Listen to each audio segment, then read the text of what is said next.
আসসালামু আলাইকুম সবাইকে। আশা করছি যে যেখানে আছেন আল্লাহর অশেষ রহমতে ভালো আছেন, সুস্থ আছেন। চলে এলাম আবারও একটি রেসিপি শেয়ার করার জন্য। আজ আপনাদের সাথে একটু ভিন্নধর্মী ডাল রান্না করার রেসিপি শেয়ার করব। প্রতিদিনকার গতানুগতিক ডাল খেতে যখন ভালো লাগবে না, তখন এইভাবে ডাল রান্না করে খেয়ে দেখতে পারেন। আশা করছি সকলের ভালো লাগবে। তো চলুন রেসিপিটি দেখে নিই। আমি প্রথমে এখানে চুলায় কিছু মসুর ডাল ধুয়ে সিদ্ধ করতে বসিয়েছি। যখন ডালটা এরকম ফুটতে শুরু করবে তখন এর মধ্যে দিয়ে দিচ্ছি 1 চা চামচ পরিমাণ আদা রসুন বাটা, হাফ চা চামচ হলুদের গুঁড়ো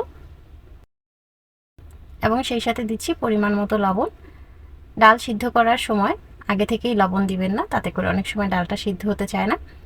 তো এগুলোকে ভালো করে আমি মিশিয়ে নিচ্ছি। যেহেতু আমার ডালটা অলরেডি ফুটে গিয়েছে, তো আমি এটাকে এখন একটা ঘুটনির সাহায্যে ভালো করে ঘুটে নিব।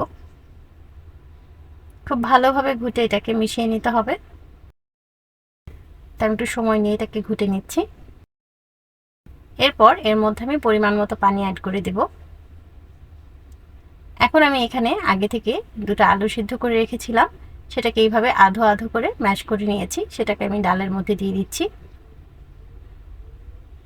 এরপর এখানে অ্যাড করছি হাফ চা চামচ পরিমাণ জিরার গুঁড়ো, হাফ চা চামচ ধনিয়ার গুঁড়ো।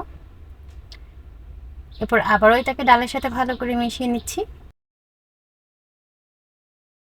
যখন ডালটা এরকম ফুটতে শুরু করবে তখন এর মধ্যে আমি ডিম ভেঙে দিয়ে দিচ্ছি। আমি ডিমগুলোকে এরকম আস্তভাবেই দিচ্ছি, খুব আলতোভাবে দিয়ে দিচ্ছি যাতে ডিমগুলো ভেঙে না যায়।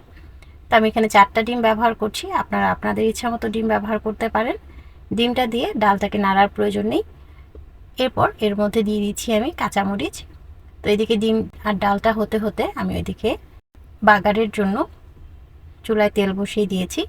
এর মধ্যে আমি 4টে শুকনো মরিচ দিয়ে দিলাম। শুকনো মরিচটা একটু ভাজা হয়ে গেলে এর মধ্যে আমি দিচ্ছি পেঁয়াজ কুচি।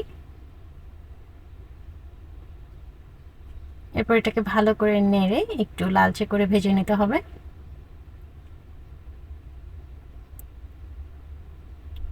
যখন পেঁয়াজটা একটু ব্রাউন কালার হয়ে আসবে তখন আমি এর মধ্যে দিব 1 চা চামচ পরিমাণ পাঁচফোড়ন। পাঁচফোড়নটা আগে থেকে দেইনি, তাতে করে পেঁয়াজ ভাজা হতে হতে তেতো হয়ে যেত। এই জন্য পেঁয়াজটা যখন একটু ব্রাউন হয়ে যাবে তখন পাঁচফোড়নটা দিয়ে নিচ্ছি। এরপর পাঁচফোড়নটা 1 মিনিটের মতো ভেজে নিয়ে আমি এখন ডালটার মধ্যে পুরো বাগারের তেলটা দিয়ে দিলাম। এতে করে ভিতর থেকে খুব সুন্দর একটা স্মেল আসে। আমার ডালটা এখন রেডি হয়ে গেছে, আমি আপনাদেরকে দেখাচ্ছি। দেখুন, এভাবে করে ডালটা আপনারা রান্না করে খেতে পারেন। আশা করছি ভালো লাগবে, একটু ভিন্নতা আসবে টেস্টে। তো রেসিপিটি যদি আপনাদের ভালো লেগে থাকে তাহলে অবশ্যই আমার ভিডিওটিতে লাইক, কমেন্ট এবং শেয়ার করবেন। সেই সাথে আমার চ্যানেলটিকে সাবস্ক্রাইব করে পাশে থাকা বেল বাটনটি ক্লিক করে দিবেন নতুন নতুন ভিডিওর আপডেট পাওয়ার জন্য।